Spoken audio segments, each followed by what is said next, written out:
வணக்கம். ஆன்மீக செய்திகள். சேலம் கோட்டை மாரியம்மன் கோயில் ஆடி மாத திருவிழா ஜூலை 23ஆம் தேதி பூச்சாட்டுதல் உற்சவத்துடன் துவங்கியது.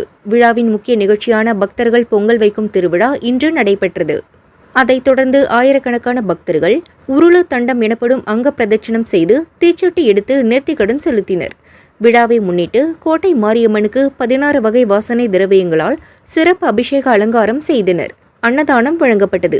திரளான பக்தர்கள் ஓம் சக்தி பராசக்தி கோஷம் முழங்க அம்மனை தரிசித்து மனம் உருகினர்.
திருப்பதியில் வருடாந்திர பவித்ரோற்சவம் நடைபெற்று வருகிறது. கோயிலில் நடைபெறும் பூஜைகளில் தெரிந்தோ தெரியாமலோ பக்தர்கள் ஊழியர்கள் அதிகாரிகளால் ஏற்பட்ட தோஷங்களை களைவதற்காக இந்த உற்சவம் நடத்தப்படுகிறது.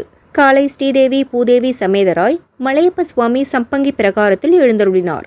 பால் தயிர் தேன் படரசம் இளநீர் மஞ்சள் சந்தனம் உள்ளிட்ட திருமஞ்சன பொருட்களால் அபிஷேகம் நடைபெற்றது. பல வண்ண பட்டு நூல்களால் ஆன மாலைகள் உற்சவ மூர்த்திகள் மூலவர் கோயிலில் உள்ள விக்கிரகங்கள் கொடிமரம் விமான வெங்கடேஸ்வர சுவாமி உள்ளிட்டோருக்கு அணிவிக்கப்பட்டன. மாலை உற்சவ மூர்த்திகள் பவித்திர மாலைகளை அணிந்தபடி மாடவீதியில் தன் உபய நாச்சியார்களுடன் வலம் வந்து அருள் பாலித்தனர். இதை முன்னிட்டு சில ஆர்ஜித சேவைகளை தேவஸ்தானம் இன்று ரத்து செய்துள்ளது. நாளை மகா பூர்ணாகுதியுடன் பவித்திர உற்சவம் நிறைவு பெறுகிறது. இன்று நடைபெற்ற நிகழ்ச்சியில் தேவஸ்தான செயல் அதிகாரி ஷியாமலா ராவ், கூடுதல் செயல் அதிகாரி வெங்கையா சௌத்ரி, துணை செயல் அதிகாரி லோகநாதம் உள்ளிட்ட அதிகாரிகள் பங்கேற்றனர்.